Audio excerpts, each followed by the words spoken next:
I heard my son say it before I even saw the baby. A deaf child has no future. We are dumping her before she ruins ours. His voice cut through the sterile air of Mercy Hospital like a blade, and I felt something inside me crack so hard it echoed in my bones. Then Madison laughed. Not a nervous laugh or a confused laugh, but a sharp, condescending sound that bounced off the white tiles like she was mocking the newborn who had not even taken her second breath. Do not let your mother hold her. That woman romanticizes broken kids. The nurse froze. I froze. The only person who did not freeze was my son, Evan, who stepped forward and took the baby off the scale as if snatching a defective item off a store shelf.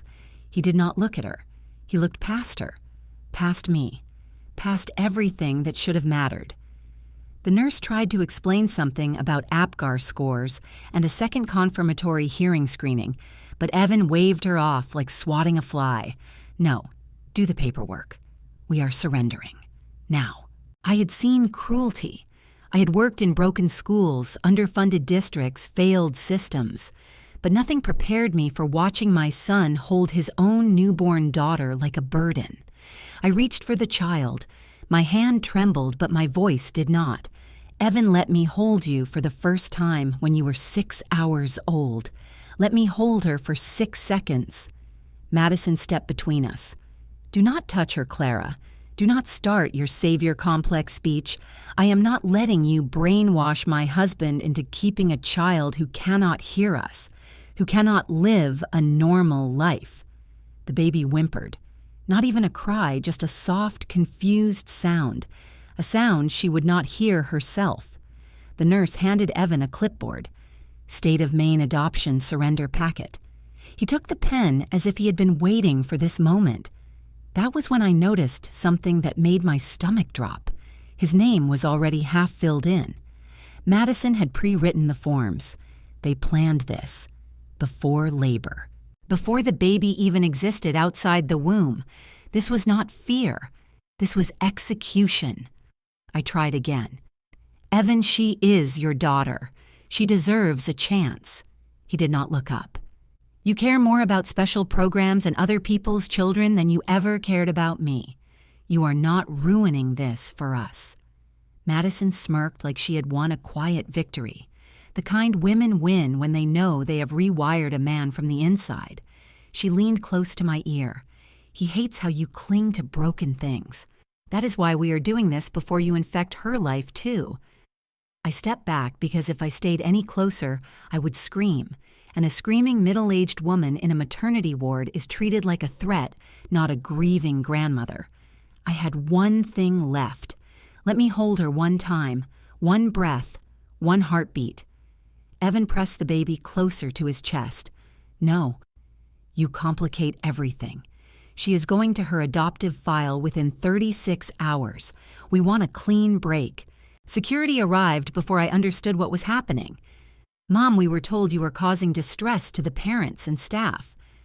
I stared at them, at the uniforms, at the authority being used to remove the only person in the room who actually wanted the child.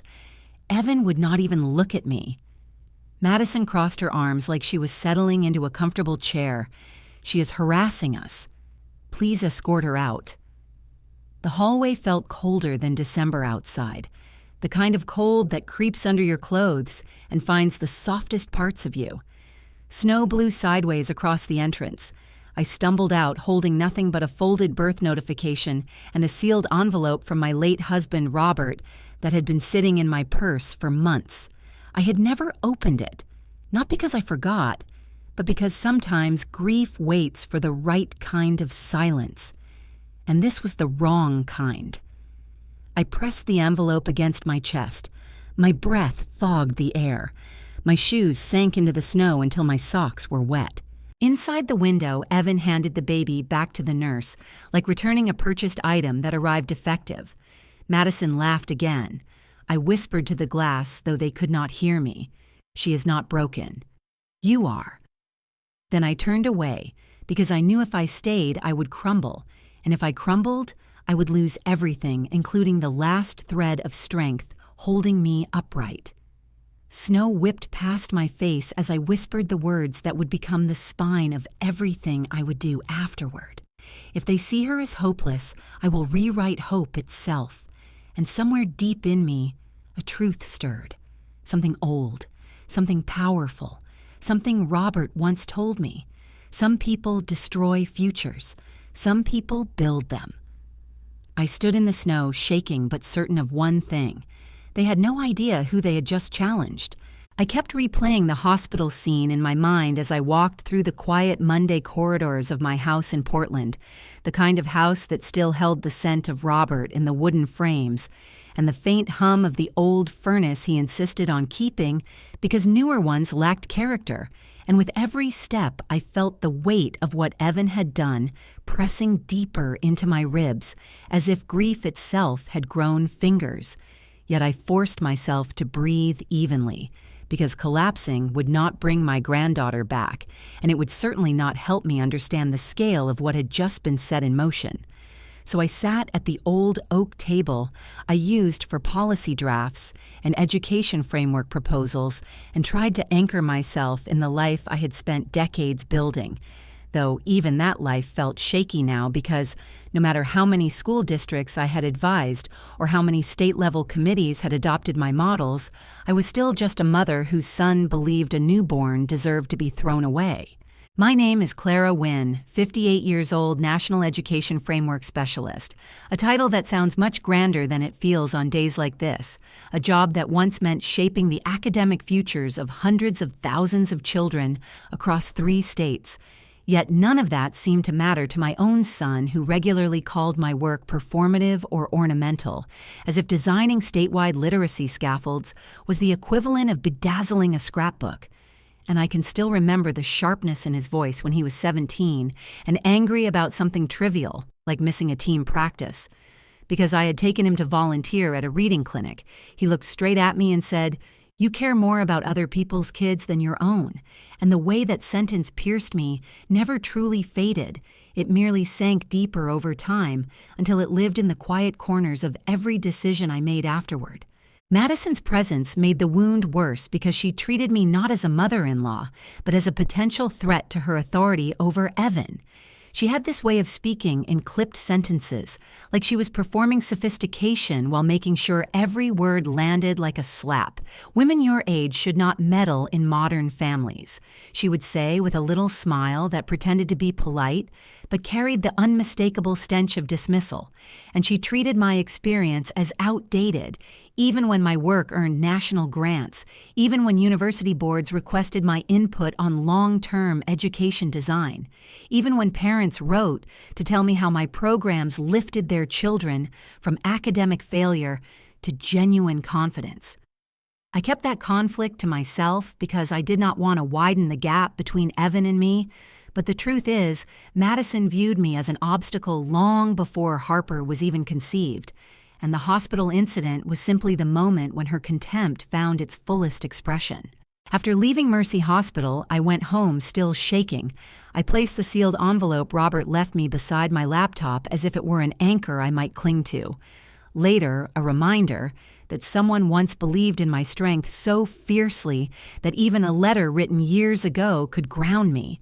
And while trying not to cry, I opened my work email out of pure habit, only to see a message from the Wynn Education Trust team, a small routine update about projected budget rebalancing. And though I barely skimmed it, the sight of those numbers, $16.2 million allocated funds this quarter and projected growth indicators nudging the trust toward $18.5 million in assets, reminded me of something crucial, something almost no one in the world knew. Not Evan, not Madison, not extended family, that I was the sole custodian of the trust and had the authority to direct its allocations across a wide range of education initiatives, which meant that even though I felt powerless in that hospital room, I was not powerless in the world, and that quiet truth lingered behind my grief like a dormant engine waiting for ignition. I tried not to think of it as a weapon, because that was not the purpose Robert intended when he created the trust in our shared vision for equitable education.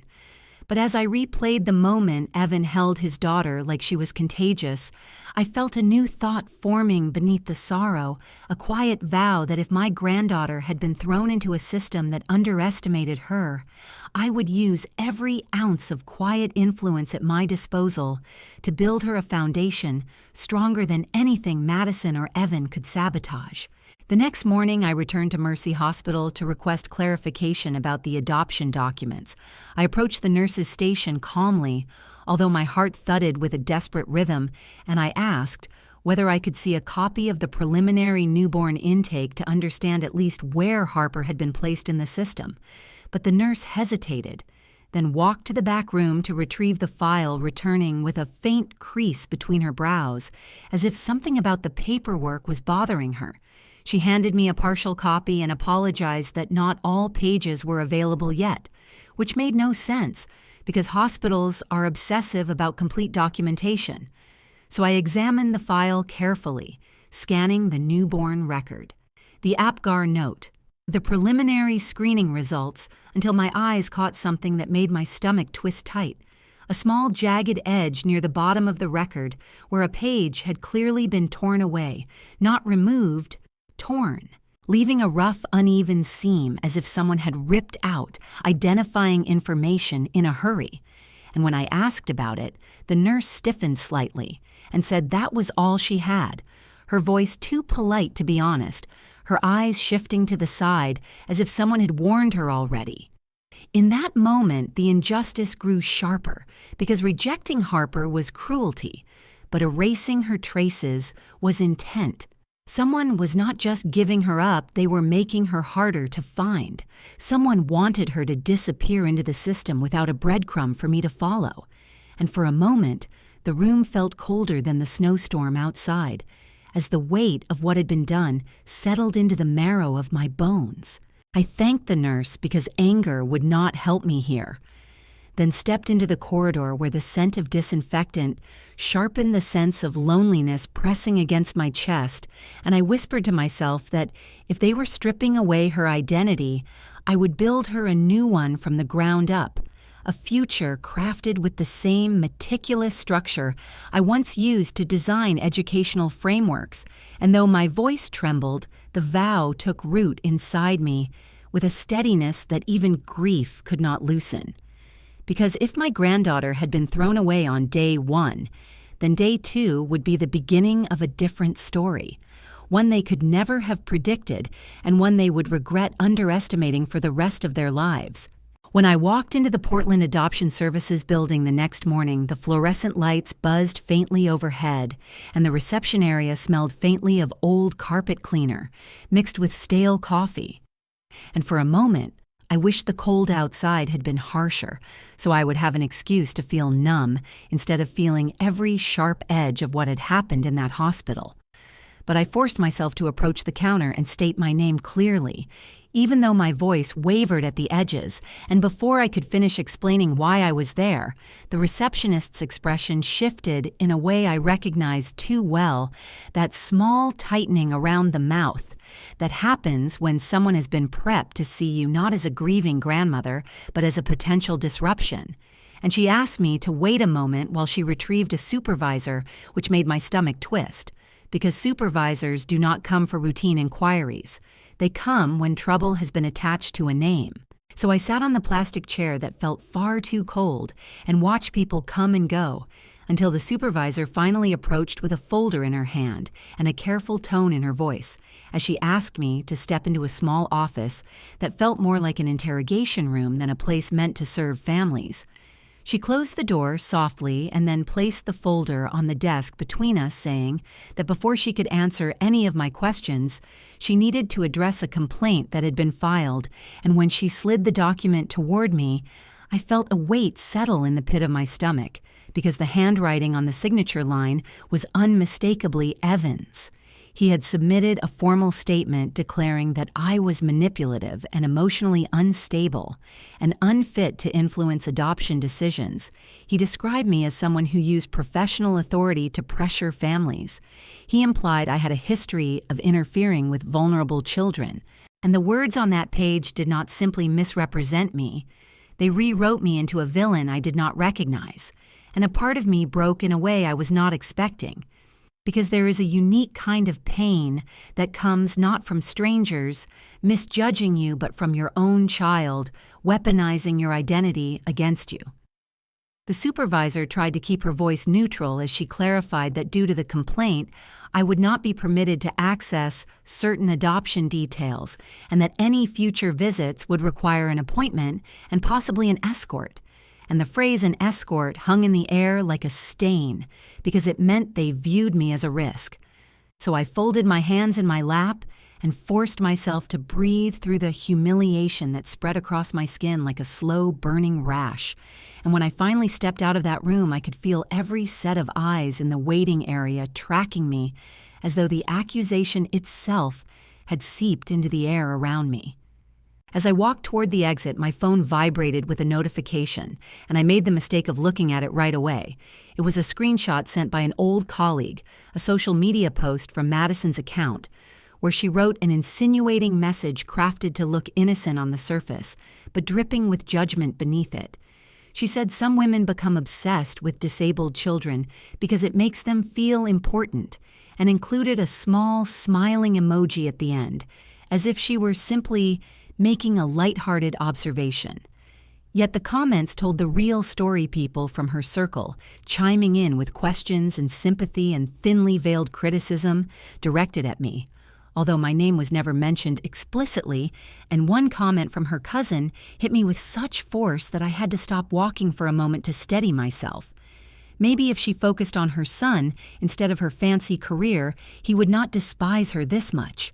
And though the sentence was written casually, it sliced through years of effort I had poured into both my work and my motherhood, because it framed me not as a woman who had dedicated her life to improving children's futures, but as a failure who had built success on the ruins of her own family. I wanted to respond, to defend myself, to correct the narrative, but my voice stayed trapped behind my teeth because I knew anything I said would be twisted back into evidence of instability or obsession. So I turned off my phone and kept walking, holding my breath the way one does when stepping through a hallway filled with smoke, hoping to reach clean air before choking on something invisible. The walk back to my car felt endless, the winter wind cutting across my face, and I gripped the steering wheel tightly once inside because my hands were shaking, not from cold, but from the accumulation of everything that had been stripped from me in the span of less than 48 hours. First, the right to see my granddaughter, then my dignity in the maternity ward, and now my reputation in a place where the truth about Harper's placement might be hiding in a file I was now barred from viewing. I sat in silence long enough for the windows to fog before deciding to take one last step before giving up on the day I returned to the receptionist and politely asked whether I could request the newborn's intake record under a general information request that did not require identifying details. She hesitated, but eventually handed me a sanitized printout that removed all parental names, yet still listed basic data like birth weight, time, and provisional identifiers, and as I scanned the page, something caught my eye again. This time, not a torn sheet, but a changed detail. The placeholder last name assigned to the baby did not match the birth notification I had received at the hospital. The hospital had listed Sherman Evans' surname, but the adoption record used a different surname entirely, a generic one that implied the parents had deliberately requested a name change during the intake process, meaning they had preemptively buried her identity under an alias, making it nearly impossible for me to track her through standard channels because nothing would align, not her hospital file, not her initial screening results, not her newborn registry. And the realization struck me with a cold clarity that left me breathless in the middle of the lobby. Evan had not simply given up his daughter, he had taken deliberate steps to ensure I could not find her, erasing the last thread that tied her to family, severing the connection before she even had a chance to exist in the world, and the cruelty of that decision seeped into my bones in a way that made the humiliation of the morning feel even sharper. Because now I understood that what I faced was not impulsive rejection, but calculated erasure. And as I stepped outside once more into the biting wind, I felt something inside me grow steadier, harder, more resolved, a quiet tightening of purpose, because if they believed they could hide her from me by stripping away her name, then they had gravely underestimated my capacity to rebuild from fragments, to follow patterns through chaos, to reclaim what was lost, even in a system designed to lose children like her. And though no one in that building would have guessed it from the way I walked to my car with my coat wrapped tightly around me, humiliation burning through my chest, the truth was already forming beneath the surface. I had been pushed to the margins today, but the margins are where frameworks begin, and I would not stop until I found her and restored the identity that had been stolen before she even had a chance to hear her own silence. The humiliation from the adoption office was still clinging to me like a second skin when the next wave of accusations began to surface, and it happened faster than I expected because humiliation rarely travels alone. It pulls financial blame and moral judgment behind it, like a chain of rusted links. So by the time I stepped into my house that evening, my phone was already vibrating with messages that carried the unmistakable tone of someone trying to rewrite history in their favor.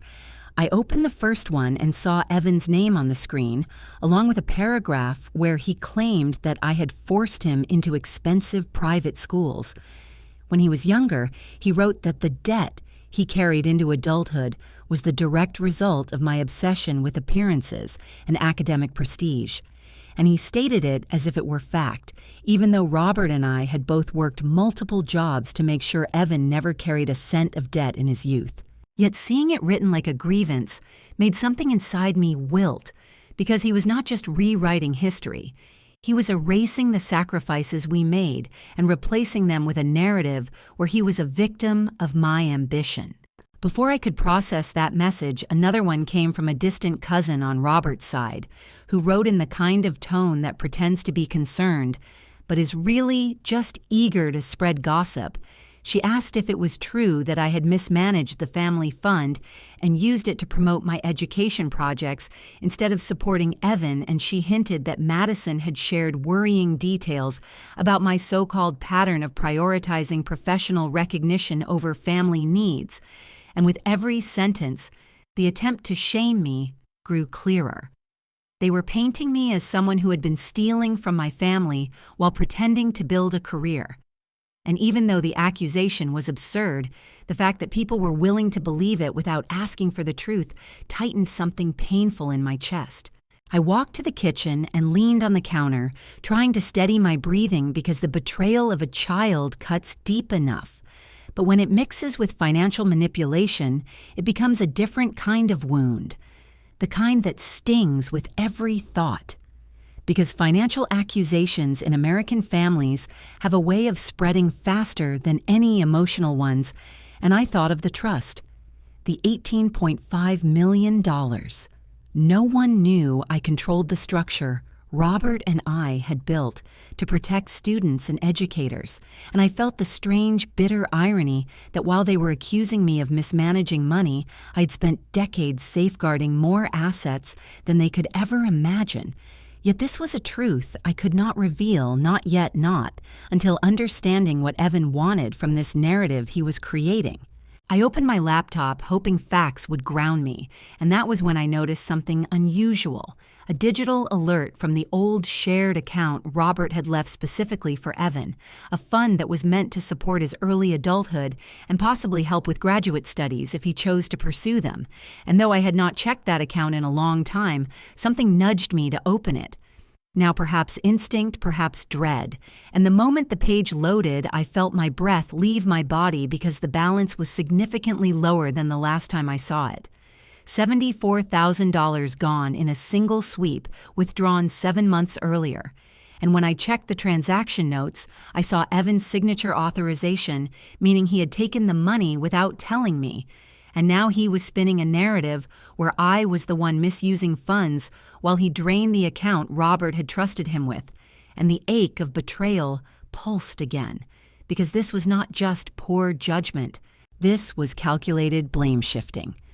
I stared at the numbers until they blurred, then closed the laptop and sat at the kitchen table while memories rushed in of every time Evan had dismissed my work as unnecessary, each time he called my programs fancy constructs that helped other families while ignoring his own. Each moment he acted as though my career had stolen something from him, even though everything I built was meant to secure a better future for him, the irony twisting itself into a knot behind my ribs.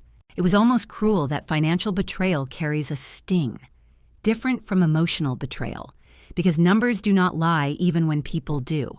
And when I replayed the hospital scene again in my mind, I realized something subtle had been happening long before Harper was born.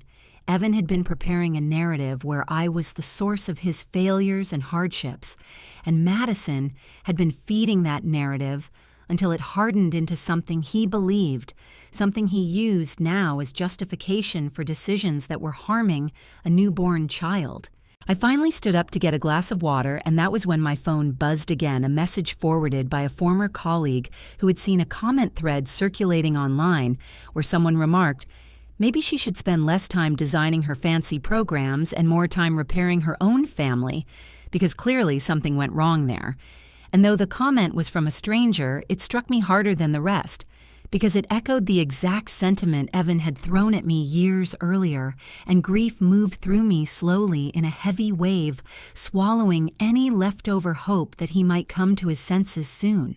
I pressed my hands to my face, trying to breathe evenly, when another notification came through, this one, a screenshot of a conversation between Madison and one of her friends, a thread that made my stomach clench.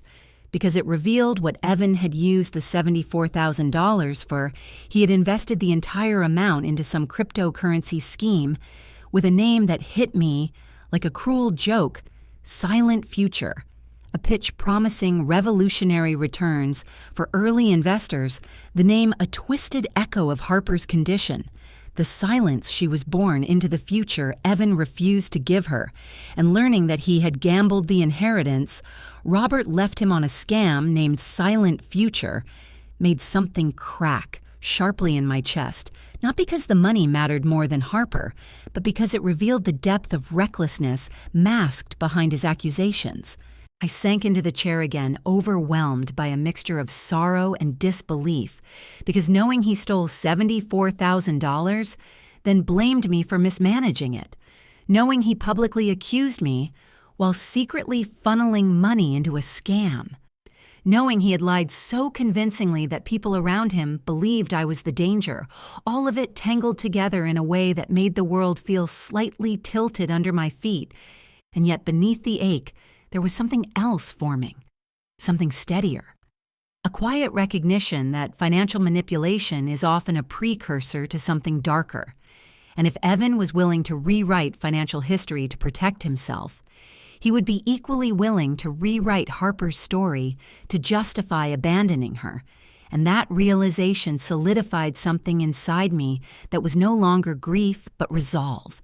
Because now I knew I was not just fighting for a newborn's identity. I was fighting against a narrative built on lies.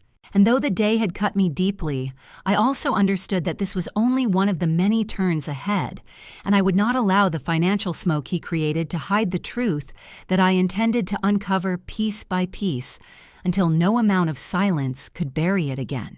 I woke the next morning with the same heaviness in my chest that had settled there the moment I saw Evan's signature on those adoption surrender papers. And as I stood in my kitchen, staring at the quiet glow of the early Maine winter, I realized I had entered a phase of this fight where emotion alone would not move anything. I needed information access records, anything that could form a path toward Harper. Yet the moment I began calling the first adoption office, I learned just how tightly the system guarded its walls. The woman on the phone spoke with a clipped politeness as she explained that the adoption process here operated under strict confidentiality rules, that the case had already been marked as closed intake.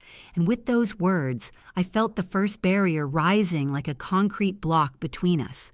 She continued speaking as if reciting a memorized line. Closed adoptions do not reopen ever. And while I knew these protocols were designed to protect children and adoptive parents, hearing that sentence applied to my granddaughter felt like being locked out of a house where the last living piece of my family was trapped inside. I tried another office, then another, allowing the same bureaucratic script to wash over me, each representative assuring me that without parental authorization or a court mandate, nothing could be shared, not even general placement updates. And as I paced my living room, letting their words dig deeper into my spine, I began to understand why so many children slip through cracks without anyone able to follow them. The system was built with walls so high that even people with good intentions were kept outside, and the helplessness pressed on me until I had to sit down because my heart felt too tight to keep walking. The next day, I visited the Regional Adoption Services office in person, hoping that showing up might crack something open, but instead I sat in a small beige waiting room while staff members passed glances at me that suggested someone had already warned them about the emotionally unstable grandmother Evan had painted me to be. And after an hour, the supervisor finally emerged, her smile taut, her words colder than the December wind outside. She repeated the same line I had heard before: closed adoptions do not reopen.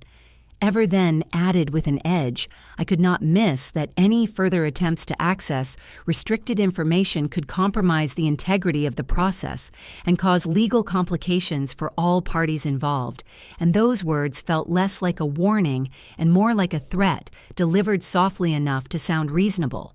I left the building feeling smaller than I had in years, reduced by the bureaucracy that towered over me like a faceless giant. And as I crossed the parking lot, I realized that this was not just a matter of policy. It was a structure built to keep people in or out depending on where they stood, and I was firmly on the outside, gripping pieces of information that no longer matched, because the surname change Evan had requested ensured that nothing I searched would return the truth. Everything had been designed to erase my ability to find her, from the torn page in the hospital file to the alias assigned in the adoption record, and for a moment I had to lean against my car to steady myself, because the hopelessness that washed over me felt like a wave, strong enough to pull me under.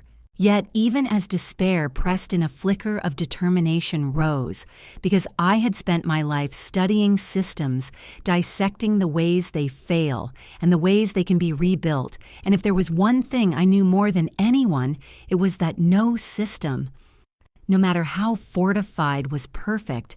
There is always a point where human error or overlooked detail leaves a hinge unlatched, and if I found the hinge, I could open the door. It was that thought that carried me into a small community center 2 days later, where a workshop on inclusive communication strategies was being held. I went, not because I intended to participate, but because the session was taught by Nora Kim, a woman I had met briefly years ago at an education conference, a specialist in early childhood development and deaf education. Someone who understood the system from the inside, yet lived outside of its usual constraints, because she was deaf herself and relied on a combination of signing and assistive interpretation. And when she saw me lingering near the doorway, she signed a greeting with warm familiarity, her eyes soft with concern when she noticed how tired I looked. I explained everything to her through slow signing and occasional scribbles on a notepad, because my hands trembled too much to maintain fluid communication. And as I described the adoption roadblocks, she listened without interruption, which in itself felt like a balm after days of being dismissed or warned away. Then she tapped her fingers thoughtfully on the table before signing something that made my heart thud. With cautious hope, she told me that while closed, adoptions were sealed at the state level, some hospitals and satellite clinics sometimes used internal coding systems to track newborn placements codes that were not part of the official adoption files but were used for auditing or cross-referencing medical care, and that if I could identify which health stations had handled the newborn screenings, there might be ways to follow the pattern even without the baby's legal name. It was not a guarantee, but it was more than anyone else had offered me. Over the next week, I drove across multiple towns visiting small health outposts, clinics, immunization stations, and record kiosks that dotted the main public health network, each visit blending into the next as I asked variations of the same polite questions while pretending to conduct a general inquiry about newborn hearing screenings. I kept my voice steady, even when staff responded with confusion or suspicion, and slowly through scattered details, I began piecing together fragments of information. One clinic confirmed they had done a preliminary evaluation for a newborn with a note indicating an adoption referral. Another mentioned an internal code that corresponded to intake transfers. And while none of them gave details that could be traced directly to Harper, combined they formed a faint trail, a breadcrumb path through bureaucratic fog.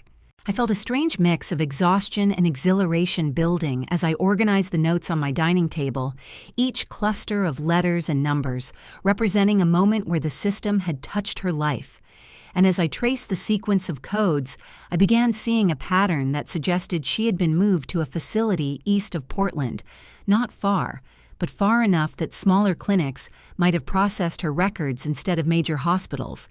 And I was preparing to visit the next location when something unexpected happened. A staff member from one of the clinics called me privately after hours, their voice shaky, almost fearful. They said they could not talk long but needed me to know that someone had come the week before asking about the same file, a man they did not say who, and I did not ask because I already knew the answer. The silence between us heavy with unspoken truth. Someone was not just hiding her from me. They were actively tracking my steps, erasing the trail as I tried to uncover it. And as I thanked the caller quietly, I felt the weight of the warning settle deep in my ribs, tightening my resolve even further, because I now understood I was not just fighting a system. I was fighting someone who intended to keep the future silent by burying the past, and I would not let that happen. Not while breath stayed in my body, not while Harper existed somewhere beyond these closed doors. The call came just as I was compiling the scattered clinic codes into something that resembled a map, the kind of map only a desperate grandmother would understand. A map that wove together numbers, initials, and transferred timestamps into a fragile thread of logic. And when I answered the phone, expecting another dead end, I instead heard the trembling voice of a woman from the Regional Foster Oversight Board, who explained that she should not be contacting me, but felt compelled to do so after reviewing a recent closure notice. She said the first foster home assigned to the newborn had been shut down due to severe violations, overcrowding, inadequate supervision, and complete failure to meet basic developmental needs. And as she listed the findings, something cold and brutal moved through my chest, because I could picture it too vividly. A room full of children who cried without comfort. Staff overwhelmed or indifferent. A baby who could not hear any of it, yet still felt the world vibrating with neglect. A child who needed touch-eye contact, gentle signing basic recognition. Instead, placed in a space where silence was not a language, but a void. I thanked the caller with a voice that barely worked because it felt as though someone had reached inside me and torn loose the last thread holding my composure. And when I hung up the phone, I sank into the nearest chair, gripping its edge as if the ground beneath me had tilted. I imagined Harper lying in a crib with no one knowing she could not hear, no one realizing her soft whimpers were not complaints, but confusion, no one responding with the signs that would tell her the world was not abandoning her, the way her parents had. And as I pressed my hand to my mouth to smother the sob that rose from somewhere primal, I felt the full force of powerlessness wash over me in a way that left my limbs trembling. I tried to stand, but my knees gave out, and I found myself kneeling beside the table where my notes lay, scattered the codes, blurring in front of me as tears finally broke past the wall I had been holding, and I whispered, "I am so sorry," into the quiet air, even though the apology was for a child who might never hear my voice. A child who would know me only through a language of hands and light, if I ever succeeded in reaching her, And even in the depths of that emotional collapse, some part of me knew grief alone would not save her, but that knowledge did not stop the wave from consuming me. It might have swallowed me entirely if not for the sound of a new email notification, a small chime that felt out of place in the thick silence around me. And when I forced myself to open it, I saw Madison's name glowing on the screen like a warning signal. The subject line, "Empty the body," containing only one sentence, "Let go of the baby." She was a mistake for all of us, and the cruelty of those words hit me with such force that for a moment I could not breathe. It was not just rejection, it was erasure, a declaration that the life of a newborn held no meaning except as a burden, and the fact that Madison wrote for all of us without hesitation revealed the depth of her conviction. She did not want Harper to have a family. She wanted her gone in every possible sense. My vision blurred again, and I bent forward, pressing my forehead to the table, my breath ragged as the weight of everything stacked itself too quickly inside my ribcage. The torn records, the changed surname, the closed adoption, the failing foster home, the crypto scam, the lies, the blame, the silent swallowing a newborn who deserved tenderness, all of it converging until I felt myself cracking at the seams. And I stayed like that for a long time, long enough for the room to grow dim, long enough for my breath to steady only out of exhaustion rather than calm. But when I finally pushed myself upright, something inside me had shifted. The collapse had burned away everything, except a narrow beam of determination, thin but unwavering. The kind of resolve that forms only after a heart has shattered, and the pieces choose to rearrange into something sharper. My eyes drifted toward the sealed envelope still resting on the corner of the table, where I had placed it weeks ago, its edges worn slightly from being moved, but never opened an artifact from Robert's final months. Something he had written with care and intention, and in the overwhelming chaos of the last days, I had forgotten it was there. But now, my gaze locked onto it with a sense of purpose I could not explain, as though the timing of its presence and my collapse were connected in a way I had not been ready to see until this moment. My hands shook as I reached for it, sliding a finger under the flap, tearing slowly, almost ceremonially, as if bracing myself for a letter filled with memories or reassurances or the quiet love he had always given me without fanfare. But when I unfolded the pages inside, I froze my breath, catching not from grief, but from shock, because it was not a love letter. It was a strategic blueprint, a comprehensive framework for a nationwide deaf education initiative, meticulously drafted, annotated in Robert's precise handwriting, entitled Future Access Program, a project designed to support early identification, bilingual support, family integration pathways, and institutional accountability for children who were deaf or hard of hearing, a program he believed I was the only person capable of completing and implementing. My hands tightened around the paper as I took in the breadth of what he had left me, a tool, a structure, a form of power far more potent than money, a framework that would open doors closed. Adoption policies could not block an initiative that granting agencies and education boards would race to support, and as I read his final note scrawled in the margin, telling me that I would know when it was time to use this, I felt the tremor in my chest shift from pain to something steadier, something fierce, because this was not just a letter, it was a key, hidden in plain sight, a key to navigate systems that had shut me out, a key to building leverage not through confrontation, but through transformation. And I realized, with a clarity that struck like light, breaking through fog, that Robert had left me exactly what I needed, without ever knowing how much I would need it. I held the pages to my chest and closed my eyes, feeling the fragments of my collapse begin stitching themselves into resolve, and whispered into the quiet, I am not done, not with her, not with any of this. The blueprint from Robert stayed open on my table long after the initial shock had settled into something steadier, something that sat beneath my ribs like a new kind of heartbeat. And as I reread each section with the kind of focus that only grief sharpened, I realized that what he had left me was not just a plan, but a doorway, a carefully crafted structure that could let me step back into the system through a channel that had nothing to do with family rights or closed adoption policies, a channel that operated at a level bureaucrats could not easily ignore. And the more I studied its layers, the clearer it became that the Wynn Education Trust, with its quiet $18.5 million presence, was the perfect engine to activate this framework not loudly, not confrontationally, but through the kind of professional legitimacy that could pierce even the hardest institutional walls. I spent the next days drafting a proposal that blended Robert's vision with my own experience, positioning it as a research initiative focused on early childhood deaf education.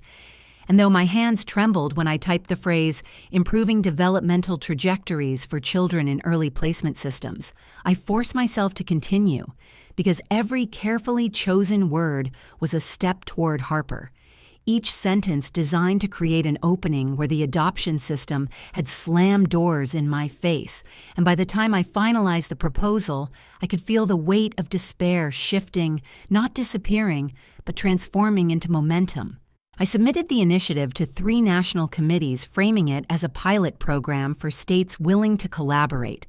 And while I waited for responses, I used the Trust's discretionary outreach funds to become an anonymous sponsor for a major deaf education conference scheduled in Denver, a strategic move, because conferences attract administrators, specialists, researchers, and policy influencers, the exact crowd I needed if I wanted to build alliances without revealing my personal motives.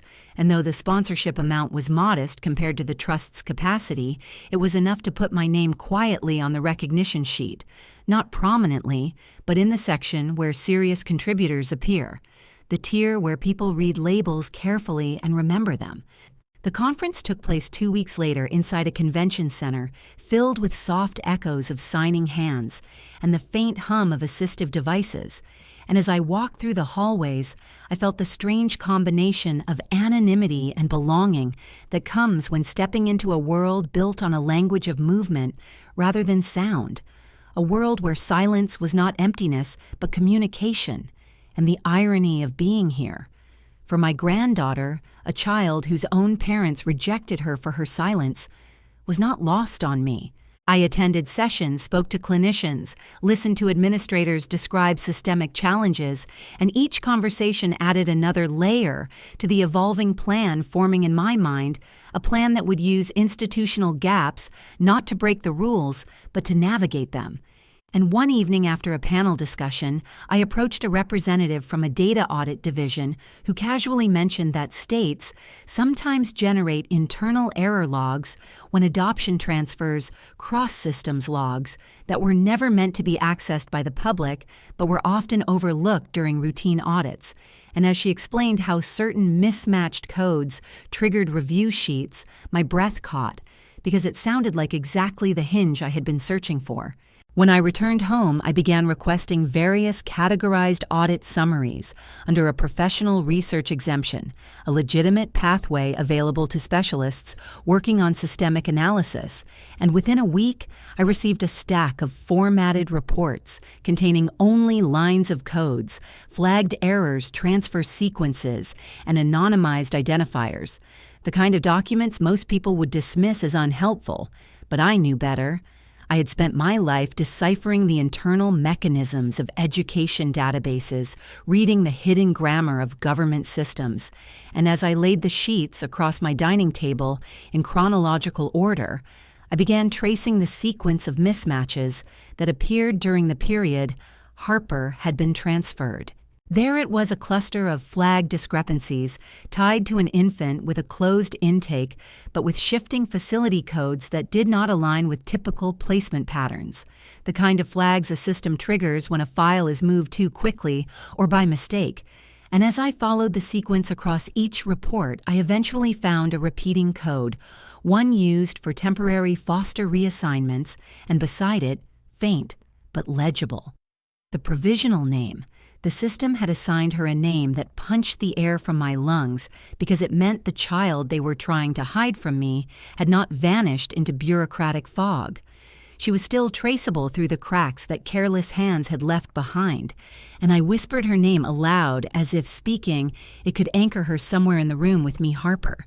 Once the name emerged from the data, the other pieces became clearer, allowing me to piece together a path through the foster network, and what I discovered next pushed me into the darkest tunnel I had walked, yet the kind where light feels distant and cold, because the transfer history showed not one move, but six different foster placements in a matter of weeks. Each relocation marked by brief notes that hinted at problems in the home, lack of resources, staffing issues, or environment mismatch. And as I read each line, I felt the air compress in my chest, because no child should be moved that many times, especially not a child who could not hear the voices of the adults shuffling her between environments, a child whose sense of safety depended not on sound but on stability eye contact, consistent touch, and predictable cues, none of which she was receiving if she was being uprooted repeatedly. I sat back in my chair, gripping the edge of the table as if holding on for balance, because imagining Harper being carried out of each home with no explanation, wrapped in blankets she could not recognize, handed to strangers whose faces changed week after week, filled me with a grief that carved its way slowly downward, leaving trails of anger behind it. And the more I thought about her being moved like an object rather than a child, the more fiercely something inside me tightened into purpose. I reread the list again and again until the pattern was etched into my memory, each failed placement becoming proof that the system was not just rigid, but failing her in ways that would harm her development. And as I looked down at Robert's blueprint once more, the realization hit me that this was exactly the moment he had prepared me for, the moment where the system's failures were no longer abstract but personal. And I knew with absolute certainty that if I did not act decisively now, Harper would become just another silent entry in a file no one ever reopened. I closed the audit report slowly, my hands steady now, and whispered her name a second time. Harper, letting it settle into the air like a vow, because I had walked through enough darkness to understand what needed to happen next. This was no longer just a search. It was the first step in rebuilding the future Robert had mapped, and the future they tried to deny her. And I would not stop until the silence they used to justify abandoning her became the very force that lifted her into a life none of them could have imagined. When I finally reached the foster home in Bangor after the long drive along the gray coastline, the sky felt strangely heavy, as if it recognized what this moment meant. And by the time I stepped onto the small wooden porch with its peeling paint and sagging railing, I felt my pulse beating in my throat, because every step forward carried a weight I had been holding for months. And when the foster coordinator opened the door and nodded silently, I sensed that she already knew who I was. Not from my name, but from the quiet urgency in my eyes, as if people who search for children have a language of their own in the way they breathe. She led me through a narrow hallway cluttered with coats and mismatched shoes, and I could hear children somewhere in the house, quick footsteps, soft giggles, a television murmuring low. But she did not bring me toward any of those sounds. Instead, she guided me into a small room with a round table and cheap vinyl chairs, the kind of institutional space meant to facilitate brief, state-monitored visits, and she whispered that Harper usually hid when new adults arrived. I nodded, because of course she would hide a child who had been moved 6 times in her short life, would not attach easily, she would not trust easily. And as I stood there waiting, I felt an ache in my chest, deeper than anything I had prepared for. When the coordinator returned, she did not speak. She simply tilted her head toward the underside of the table and stepped back, and I lowered myself, slowly realizing the truth, before I even saw her realizing that Harper was not just hiding. She was making herself invisible in the only way a child with no voice in her own life could. I bent down and saw a small form tucked tightly against the table legs, arms wrapped around her knees, chin pressed to her chest, dark hair falling over her face, and for a second I could not breathe, because the sight of her was both a wound and a miracle. She did not look at me. She kept her eyes fixed on the floor as if she could will herself into becoming part of it, and I knew any sudden movement would push her deeper into fear. So I stayed still and allowed the silence to settle naturally between us, not a silence of avoidance, but one of respect. When I finally lifted my hands, I made the simplest sign I could think of: hello. The kind meant to carry no expectation, no pressure, just presence. And at first, she did not react. She stayed curled in her tiny shelter. But then something almost imperceptible happened, a moment so delicate it felt like the air shifted, because Harper's eyes flickered upward not fully, but enough to register the shape of my hand, then my face, then my hand again, and I repeated the sign slowly, letting her see that I meant no harm. Her posture changed only slightly yet, enough for me to feel hope stirring. She uncurled one arm from around her legs and wiped her nose over her sleeve, then looked up again this time, meeting my eyes directly, and there was something raw and searching in her gaze, something like disbelief, because adults usually spoke at her, not to her, and they rarely used their hands except to gesture impatience or hurry her along. I signed again my name Clara and pointed gently to myself, then signed you and paused, giving her room to respond, and after a long moment she raised one shaky hand and tapped her chest with her fingertips. Barely a sign, but enough to tell me she understood the question, even if she was unsure whether she was allowed to answer. Her lips parted, but no sound came instead. She signed something approximating Harper, though the shape of her fingers was hesitant, and that was when my vision blurred for a moment, because hearing her name from her hands felt like witnessing the first spark of a life that had been buried under too many moves, too many strangers, too many abrupt departures. I forced myself to stay composed because this moment was about her, not me, and I steadied my breathing as I signed it. "It's nice to meet you," slowly, clearly letting my facial expression soften, because children who rely on visual language read emotion in every muscle, every shift, every blink. Harper's eyes widened, startled not by fear but by recognition, as if she could see that I was not just a visitor, but someone who was finally speaking in the quiet language she had been denied, and she leaned forward just a little, just enough to show her frozen world was beginning to thaw.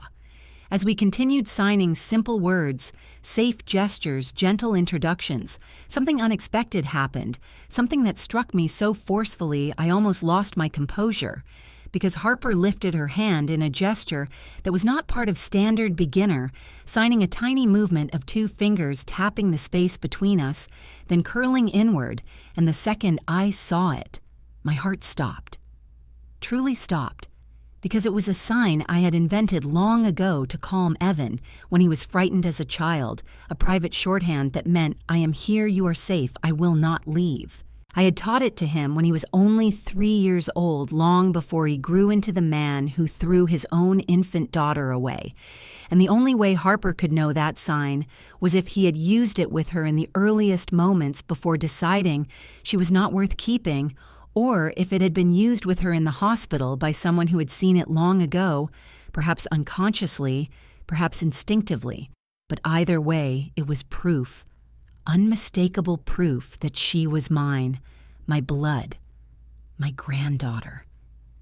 My breath faltered as I signed the gesture back to her softly, barely moving, and Harper froze, stunned, as if she had just recognized something ancient, something familiar. Something that tied her to someone she had never met, but somehow already knew, and in that second I understood that she was not just responding to my hands, but to a buried memory, a sensory imprint of comfort that had survived despite the chaos of her early life. Tears stung my eyes, but I swallowed them because she needed steadiness, not grief, and I reached out slowly, resting my hand on the edge of the table so she could choose whether to approach or retreat. She reached toward me with small, trembling fingers and touched my wrist, gently testing the reality of me.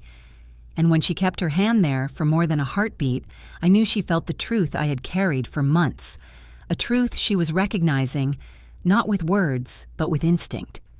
I whispered her name even though she could not hear it because I needed the moment for myself, needed to let the sound exist in the air around her, even if only I perceived it. And when she crawled slowly out from under the table and sat beside me, I felt the world shift, not in a dramatic way, but in the quiet, decisive way a future begins. I signed again, I am here. And this time, her hands lifted, with more confidence repeating the gesture back to me with a steadiness that broke something open in my chest. And in that room with its dim light and worn furniture, the distance between a lost child and a searching grandmother closed in one fragile breath.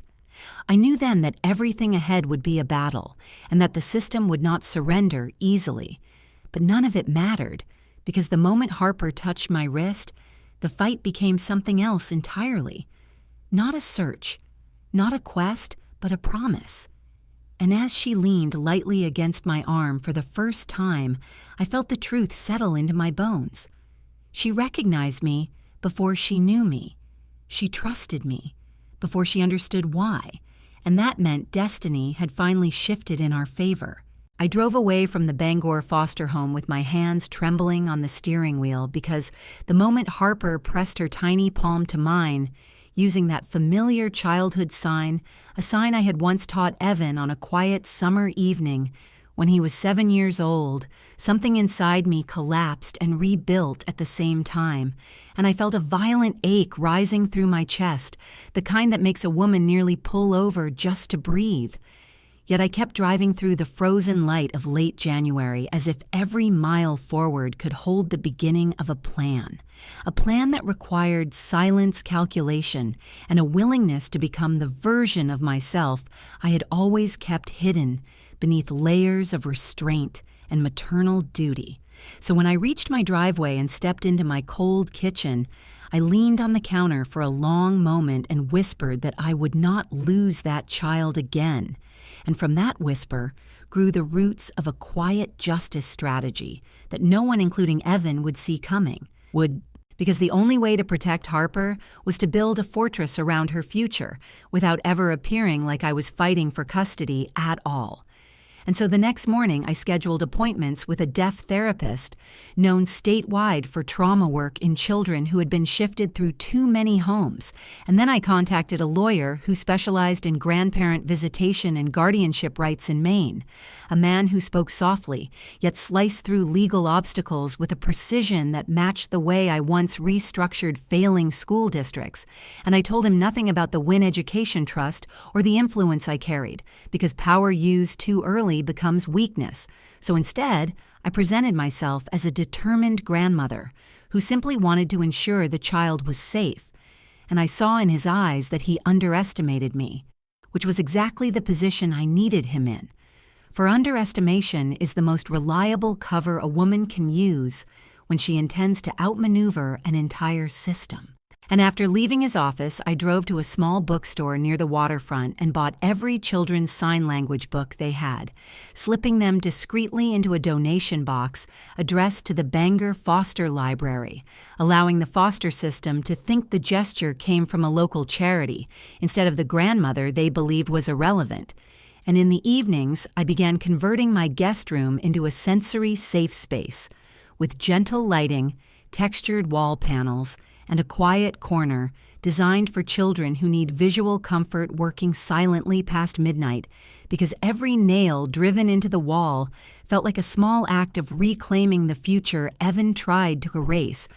And while I worked, I replayed Harper's face in my mind, the way she hesitated before mirroring my sign for safe, a hesitation born from too many moves and too few gentle hands, and that memory made my jaw clench as I realized Evan and Madison had chosen convenience over blood, discarding her like she was a logistical problem.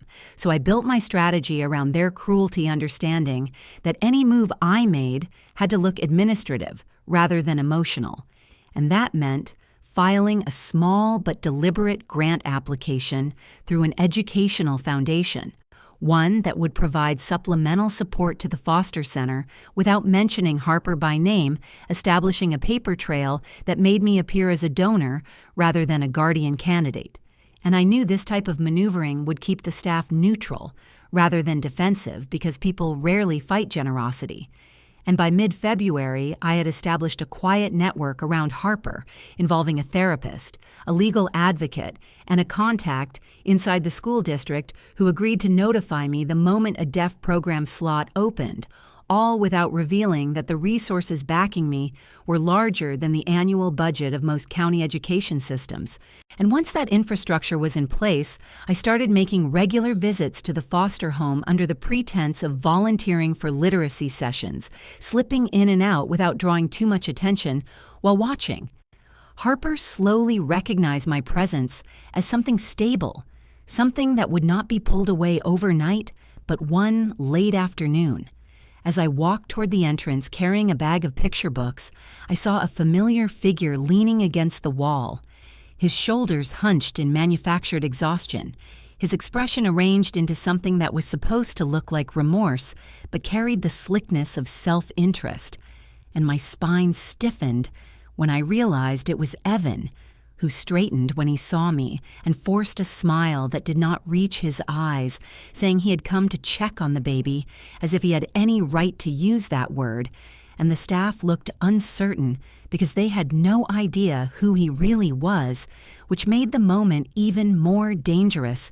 And as I approached, he spoke in a hushed voice dripping with false concern, saying he worried I was becoming too attached and that my emotional state might not be healthy for the child, a statement delivered loudly enough for the staff member near the reception desk to hear. And I understood instantly what he was doing. He was trying to poison the narrative to paint me as unstable, so he could later argue that I was unfit to care for Harper. And the rage that rose in me was not a flame, but a cold tightening. The kind that comes when a woman realizes the person she once raised is now willing to weaponize her love for his own benefit. Yet instead of reacting, I tucked the anger beneath a calm expression and asked him why he cared now after abandoning her within minutes of her birth. And he shrugged in that dismissive way he had perfected since adolescence, saying things were complicated and he was just trying to look out for everyone. But his eyes flicked toward the reception desk again, checking to see whether his performance was being absorbed. And in that instant, I saw exactly what he feared.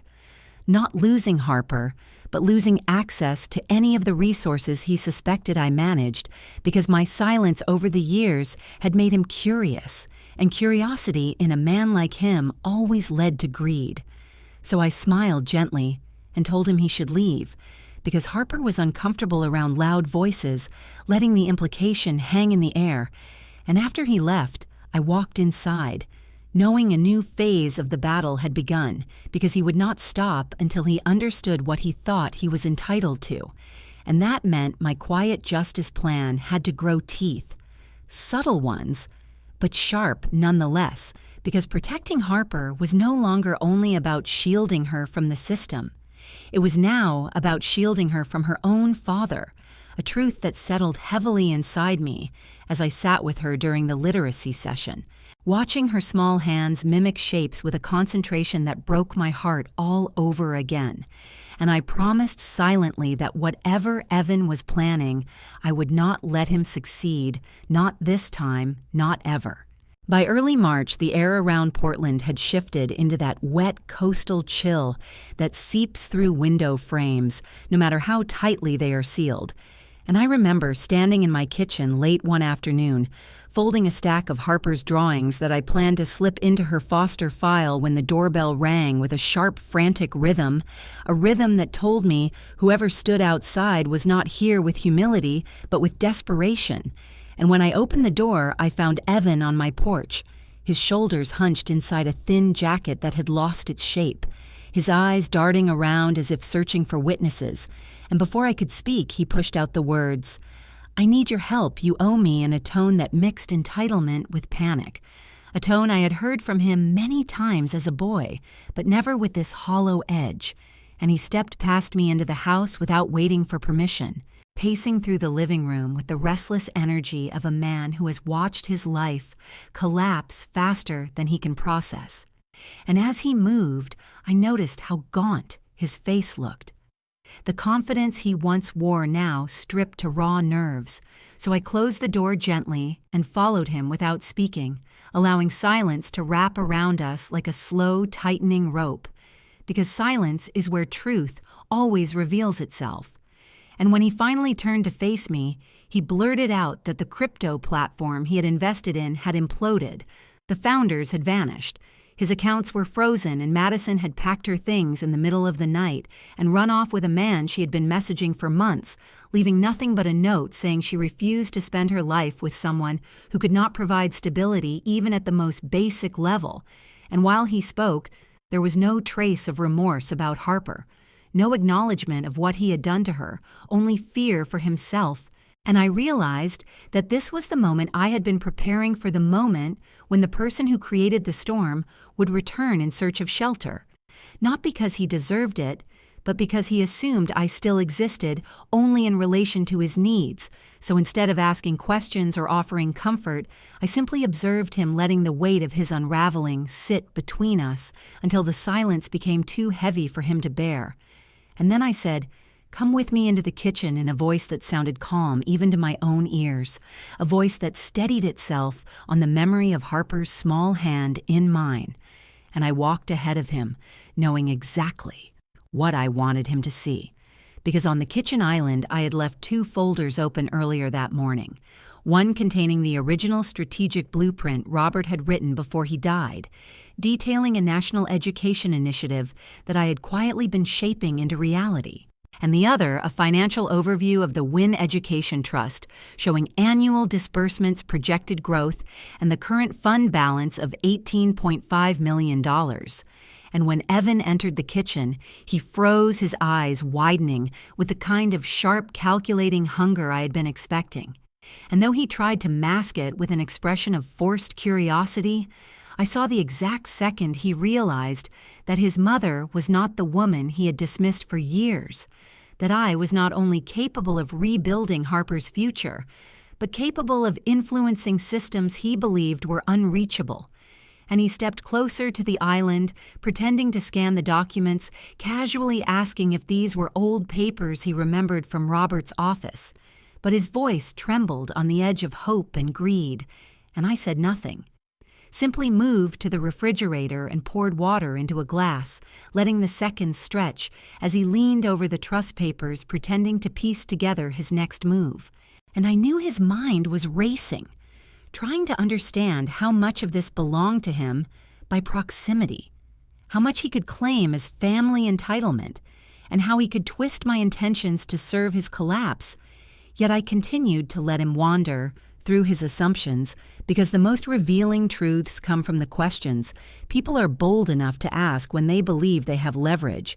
And just as I placed the glass on the counter, he turned toward me with the expression of a man who thinks he has found a lifeline, and he gestured vaguely at the 18.5 million figure before asking in a careful, almost reverent tone if the money was available to family, choosing the word family like a key he believed could unlock the vault he had just discovered. And the word cracked open.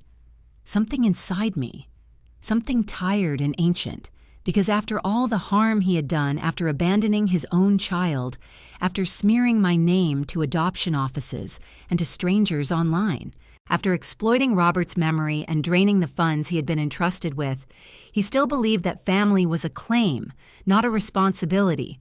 And in that moment, I saw his intention with brutal clarity. He was not here because he understood the destruction he had caused, or because he wanted to restore anything. He was here because he wanted access, and access was the one thing I had finally learned to guard without apology. So I let the silence stretch again, letting him see nothing in my face that he could manipulate. And when I finally spoke, I kept my voice soft, almost gentle, giving nothing away, as I said, "We will talk about what can be done, but not today. Because today, you need rest." And I asked if he wanted something to eat, watching how he mistook my composure for compliance, unaware that every move I made from that moment forward would be designed to expose him, contain him, and protect Harper from him forever.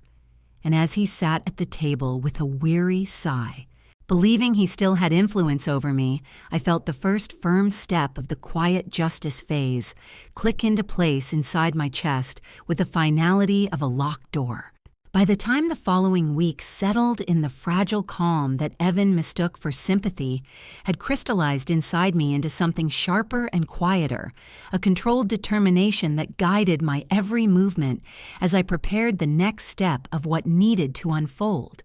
And I remember waking up early on a gray Thursday morning with the steady realization that it was time to shift the ground beneath him, slowly enough that he would not sense the slope until he was already sliding.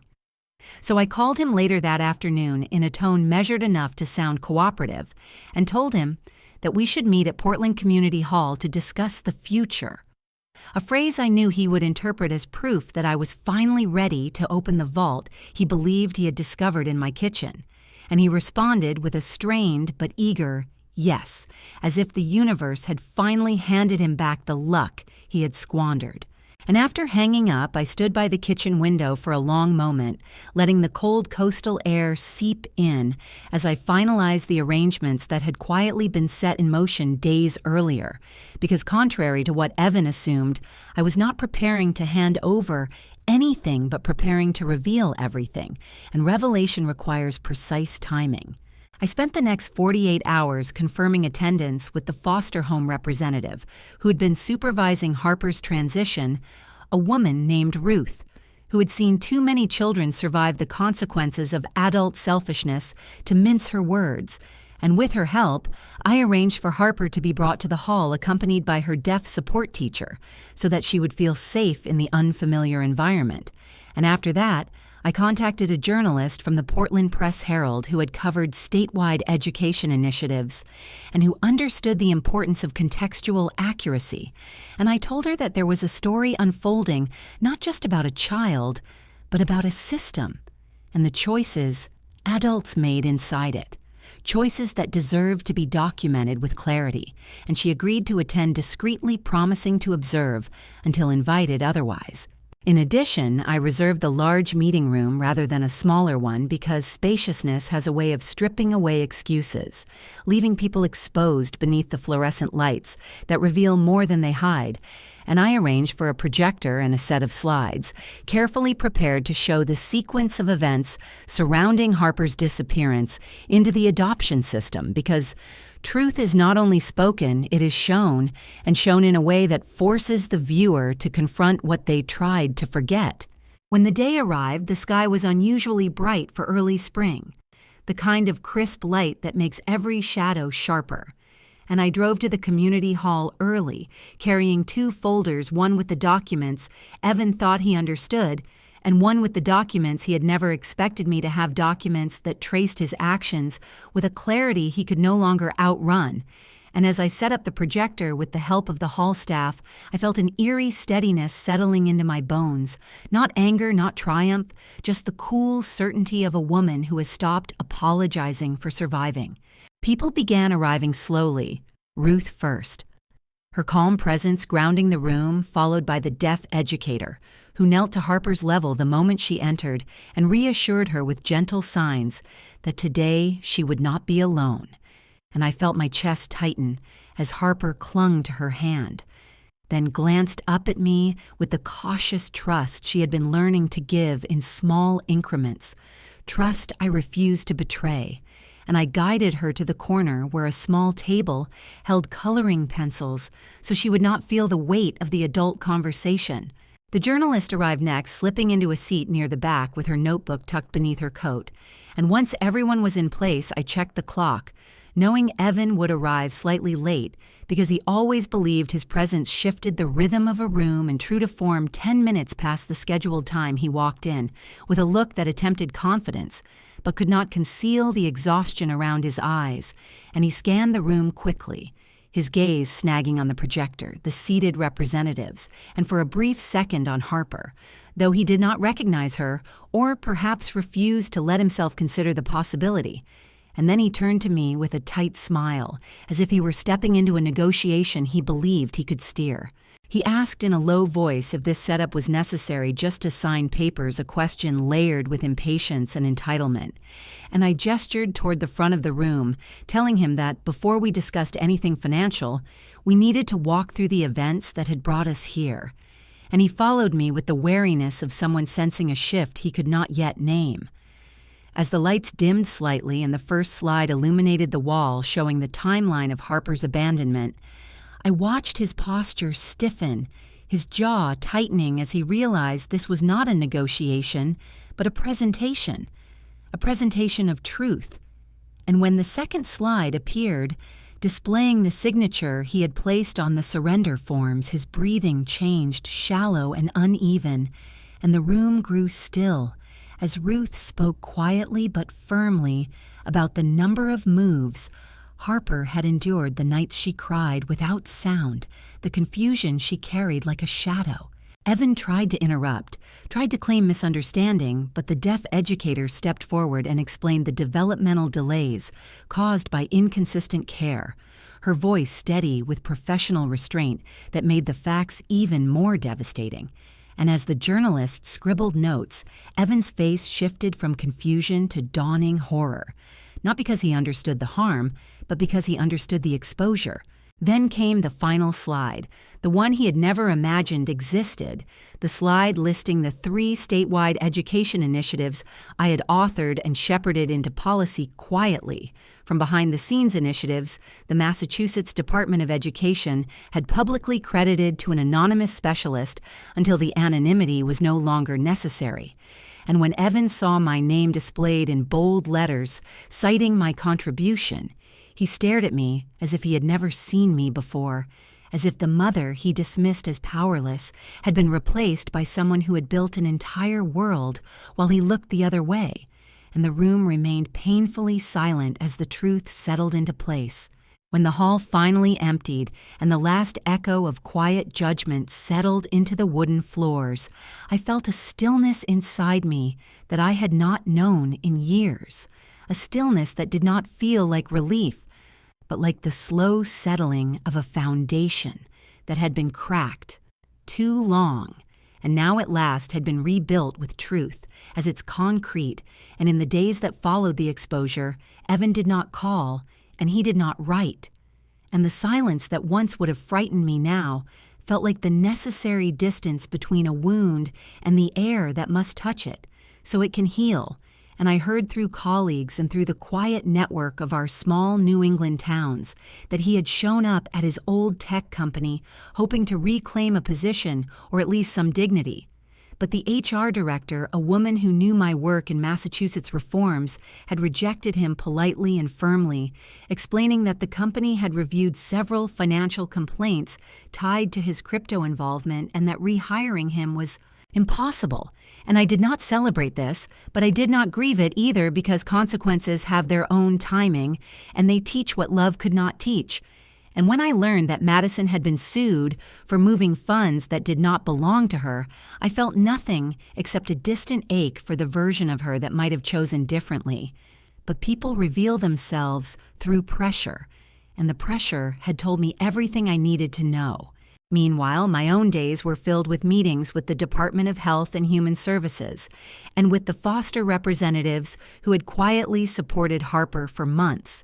And when the official adoption hearing was set for a cool June morning in Cumberland County Court, I spent the night before sitting on the floor of my living room assembling a small photo album for her, the kind of thing children cling to as proof that they belong somewhere long before the law caught up to it. And when the judge finally asked if I understood the responsibilities of taking permanent guardianship of this child, I remember saying yes, with a steadiness that made Ruth, the foster representative, wipe her eyes. And when Harper was brought into the room and the judge asked her if she felt safe with me, she made the small, careful sign for safe, followed by the sign for stay. And it was the first time I saw the judge smile in a way that suggested a courtroom could become holy ground when a child who had been discarded stepped into her future without trembling. After the adoption papers were filed, I built our home around her, not with extravagance, but with intention, hanging soft lights and placing textured rugs across the hallway so she would feel the vibrations of footsteps more clearly. And I enrolled her in the advanced sign language classes offered at the local deaf community center, and she overcame the early shyness that had once kept her silent, even among those who understood her world. And soon she began participating in their drama club where expression was shaped with hands and eyebrows and movement. And her teacher told me she had a natural ability to tell stories with her whole body, as if she were rewriting every moment she had once endured with a script she authored herself. And there were evenings I would sit in the back of the community hall watching her rehearse, and I would feel something inside me settle in a way that felt like the closing of a long chapter and the opening of one worthy of her. But even as Harper grew, I felt a deeper responsibility forming inside me, one that stretched beyond our home and reached into the fractures of the system that had almost swallowed her. And one morning in late August, while I watched her practice a monologue in signed performance, a seed of understanding finally crystallized into something closer to purpose.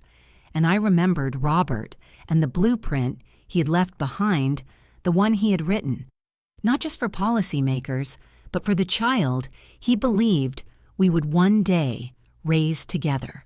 And I knew then that my work could not stop with saving Harper.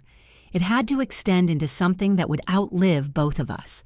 So I began the long, quiet process of founding an academy, a place built not from pity, but from possibility, a school where deaf children could learn without apologizing for their existence, a school where their families could receive support and training, where interpreters in rural districts could be certified more quickly, where teachers could learn bilingual methods without navigating bureaucratic indifference. And I decided that this school would not bear my name because legacy is not about the builder.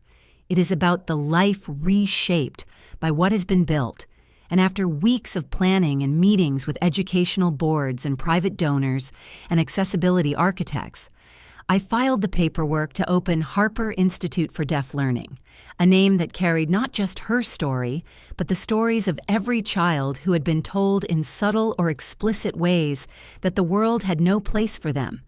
And when I told Harper what the school would be called, she pressed her hands to her chest in the sign for Proud, then stepped forward and wrapped her arms around me with a quiet certainty that felt like sunlight in the middle of winter.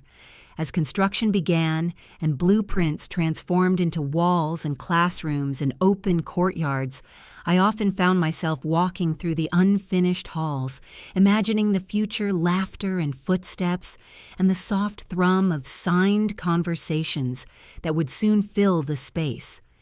And there were days I would pause near the main entrance, envisioning the bronze plaque that would eventually be mounted there, a plaque that would simply read Harper Institute, a place for every child who has ever been underestimated. And I understood that this was not revenge, this was correction, this was restoration, this was what the world should have been from the beginning. Evan tried once more to contact me, sending a short, halting message asking if he could see her if she would ever forgive him. And I stared at the words, knowing forgiveness is not a right. It is an offering, and offerings cannot be demanded. And I chose not to respond because healing does not require reopening the door to those who destroyed the house. And in the quiet that followed, I realized that what I felt was not bitterness but freedom, a freedom carved through years of betrayal, years of patience, and finally years of purpose. And on the day the Harper Institute opened its doors with families gathering under the late autumn sky and children tracing signs in the air like ribbons of light, Harper stood beside me, holding my hand, and as the crowd applauded, she looked up and signed family in a gesture so simple and so expansive that I felt time itself pause. And for the first time in many years, I spoke aloud the truth that had lived inside me since the night she was born. He called her hopeless, so I built her a future worth $10 million, and she is rewriting the rest herself.